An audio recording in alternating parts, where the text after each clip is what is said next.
You're right, everybody, and welcome to the latest episode of Muscle Owl Talks. I'm here today with Lucy. Hi. And we're going to do an episode on your assistance dog. Is it called an assistance dog? Yeah. Yeah. And you have an assistance dog called Molly. And yeah, you've said a lot about Molly in blogs and tweets and everything like this. And yeah, I don't know. Tell us a little bit about you and Molly. Yeah, so I'm 24. I have a life-limiting neuromuscular disease without a name at the moment, on a diagnostic odyssey. But Molly is my dog. She's a Cocker Spaniel. She's now 5, had 5 years now, but she was not actually bred or bought to be an assistance dog. She was just a family pet. So she was already your pet? Yeah. Wow. Yeah. And then you were like, Molly, you've got a different life planned out for you. Yeah, well, literally our neighbours gave us a cutting from a magazine about a charity called Dog Aid, and they were like, oh, you should do it. So we did, we applied, and they were like, yep, Molly's suitable. So we trained, and then she qualified in 2016. Wow, that's amazing. So what was in fact, now I'm going to ask something different. Was she different beforehand and then after in terms of like her characteristics? Was it, and also I guess, is it something you can do to any dog? Or is it like Molly, she was a special one, she was top of her class? So Molly, she's not so much changed in character, but when she gets her jacket on, she's in work mode. So she is a different dog with jacket on to the dog she is with jacket on. So she understands that? She understands work and not working. Wow. So I say to people, if she's at work, she's like sensible and calm and waiting. And when she's off, like out of work, she's either crazy or lazy. That's what you get. Wow, I love that. That's because, yeah, I've not thought. And did she come out a different dog than how she went in? Or I guess just by age anyway, she'd be more mature, but. And I think she likes having a purpose because she's a working Cocker Spaniel. They are bred to work. And she's a very good problem solver. She likes using her brain. So for her, it's great. Yeah. And actually, like you said, can any dog be an assistance dog? If they've got the right temperament, then yeah. The charity that helped me train Molly, because I trained her myself, they partner you with a trainer and you work together. They've had from tiny little dogs like Westies right up to Leonbergers and Great Danes and all sorts. So that I know a lot of the charities use Golden Retrievers and Labradors, but actually Dog Aid have trained virtually most breeds. Wow. And in terms of what she does, what kinds of things can she help out with? Because I think I look at dogs in general and I think, I think everyone thinks, they could be good at doing that or they could be good at doing that. But I don't know, what are the limits? Obviously, yeah, she's not making phone calls for you. No, I mean, for me, a lot of people have assistance dogs that they manage to cut their care package down. Because of my medical needs, I still need 24-hour care. But she makes me a little bit less dependent. And I always say, to Molly, if I drop something for the 100th time, she's more happier the more I drop it than if I just drop it once. Whereas if it's a human carrier, you're going, sorry. Whereas to Molly, the more help I need, the better the game. Yeah. Oh, that's amazing.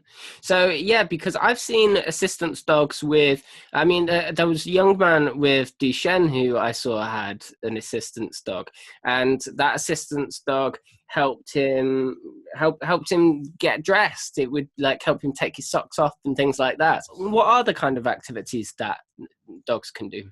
So they can do quite a lot of things. I mean, for Molly, her tasks include picking up dropped items. She can undress me. She loads and unloads the washing machine, which is always a favourite amongst people. Wow. She can fetch help in an emergency. She can press door entry buttons and lift buttons. And she does so much, put rubbish in the bin. Wow. She does so much. But also she alerts to my medical conditions, which we didn't train her to do. That's something she's picked up naturally. Oh, wow. That's amazing. And one of the things that I really liked that you mentioned when I first saw you writing about Molly was the benefit that she's had socially. You said when you're out and about with her, you feel like you're more approachable as a wheelchair user. With your dog, people come up and say, hey, what's that like? I mean, it's amazing. It's the difference between not having Molly and having Molly.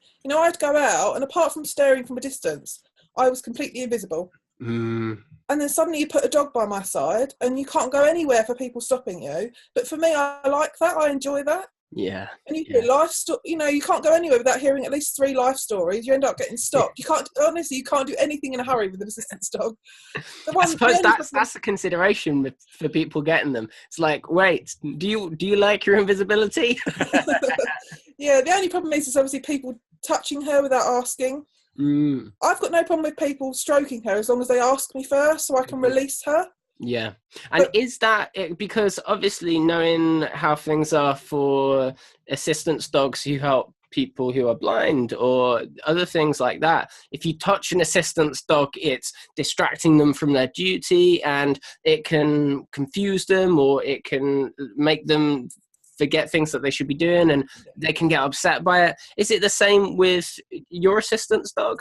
I mean, Molly can get a little bit unfocused. You almost have to like refocus her afterwards. She's quite good though, because she, you know, I was in hospital a couple of months ago, and this guy wanted to stroke Molly, so he got down on all fours. He was patting his leg, he was clicking, he was, you know, whistling, and she just looked at me as if to say, "What on earth is he doing?" She's quite good. She waits for that command, but obviously while they're stroking her, she's not thinking about me. Yeah. No, that's always the way. And I guess, I don't know, I'm thinking, does Molly feel guilty? Is it like she's at work and she's like, wait a minute, or am I putting too much onto what animals are thinking and feeling? I mean, I don't think Molly really minds, but you can always tell she's got one eye on the person and one eye on me. It's like, if I said anything or dropped anything, that's it. The person is gone and it's back to me. So she's quite good. But some dogs do find, you know, that hard to retune in. Yeah. And just in terms of, like, there must be people out there who are against assistance dogs and say, no, it's not fair on the dogs. You know, they need to live their own life. And are they happy doing it? I don't know. What would you say to that? Is Molly happy? Is she okay?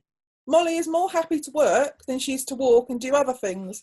And actually, the dogs thrive on that relationship. They get to go out, they get to do things. It's better than a dog being cooped up in a house 24/7. My dog has a great life. Assistance dogs have great lives. And yes, the common misconception is they never get time off to work. Assistance dogs spend more time being a dog than they do working. And like Molly, she gets an off-lead walk every day. She gets to chill and play and do everything. But she just happens to work as well. Yeah. And in terms of if anyone was thinking about getting an assistance dog, I mean, my brother, 26 years old with Duchenne muscular dystrophy, I've tried the amount of times I've tried to put him on a waiting list to get an assistance dog.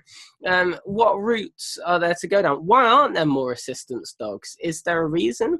I mean, the charities, the problem is they're so oversubscribed. You know, some charities have got 5-year waiting lists because they're literally getting hundreds and hundreds of referrals, and they can't breed enough puppies, train enough puppies. There's not enough funding. I think that's the biggest thing. If they had more funding, they get no government funding, these charities, at all.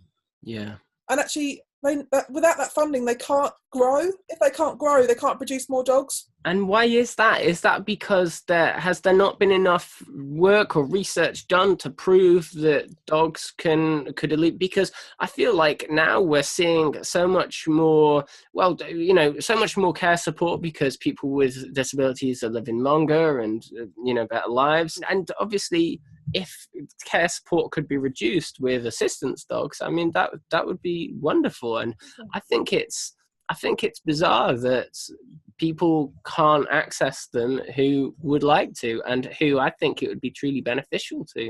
Well, I don't see why, personal health budgets and personal budgets, why can't they be spent on training a dog?